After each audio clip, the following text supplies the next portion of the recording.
यार तुमने वो हारस स्टील मिल के डायरेक्टर शेख मनीर का बयान पढ़ा है? हाँ पढ़ा भी है और सख्त शर्मिंदगी भी महसूस की है। क्यों क्यों सर, शर्मिंदगी क्यों महसूस की?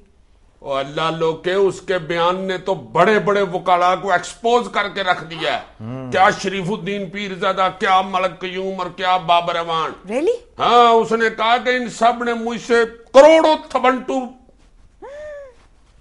ये क्या बात है? इसमें अब तो बयान उसका छप चुका है, अब इसमें राजदारी की क्या बात? नहीं, राजदारी नहीं, वो समझाना भी होता है ना एक। अच्छा नहीं, बहरहाल ये इंतहाई अफसोस और शर्म का मकाम है। क्यों नोट पाटे हुए थे?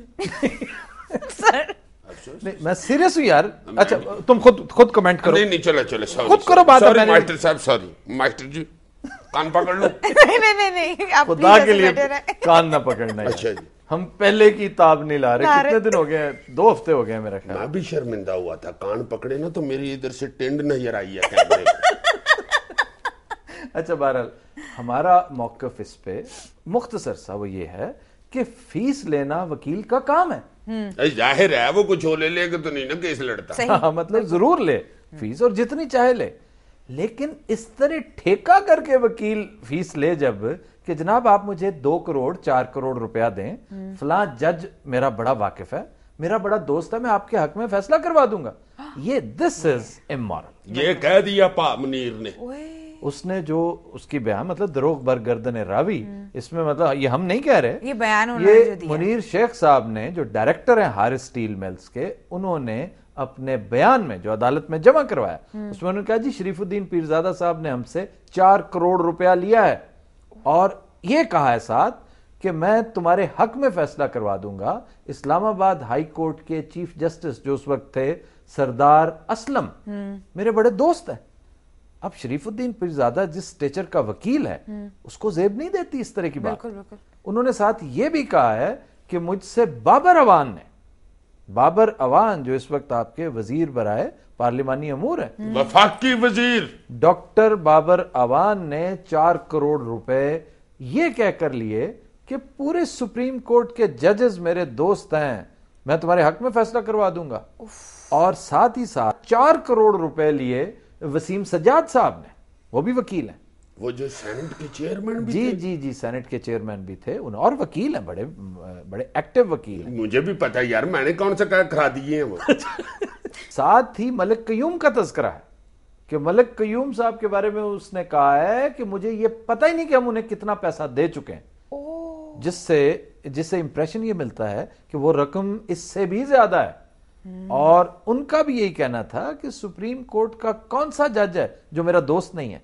ये इस लिहाज से गैर इखलाकी बात है। अगर आप डोगर का भी ये कराया, हाँ डोगर साहब का भी तस्करा है कि डोगर साहब जो है वो, उसका तस्करा उसने अपने बयान में ये कहते हुए किया कि बाद में फिर सब विड्रॉ कर गए, शरीफुद्दीन पीरजादा साहब विड्रॉ कर गए असलम, सरदार असलम की वजह से जब वो गए।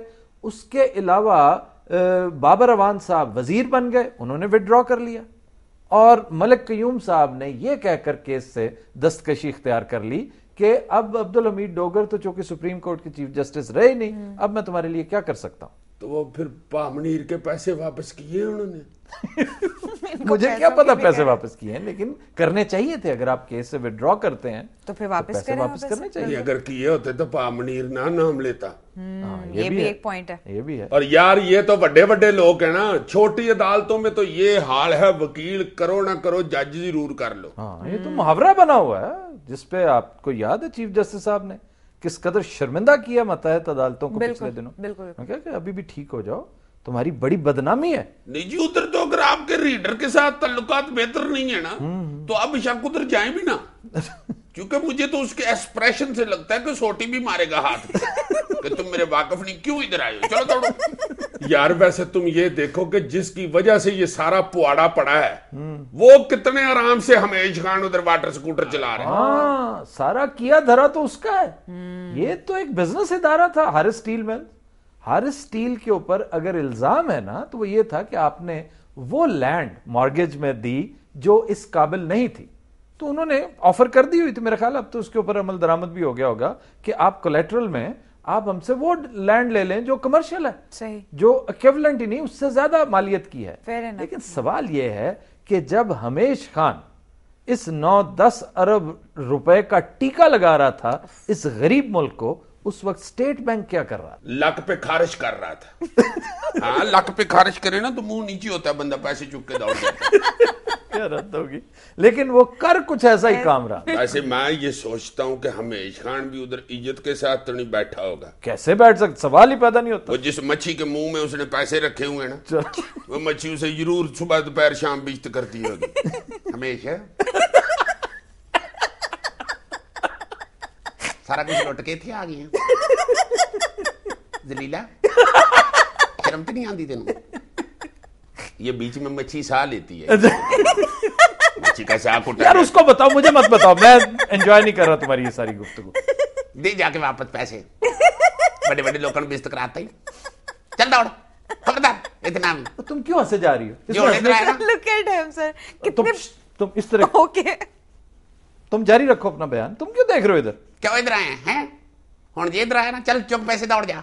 जो हुण इधर आया ना, मैं चाचे मगरमच्छ नूं दस के छित्तर पवा देने ने। कमीनिया सारे पैसे चुक के ले आए हैं। उत्थे कोचल दे हासे बंद हो गए बेचारे दे।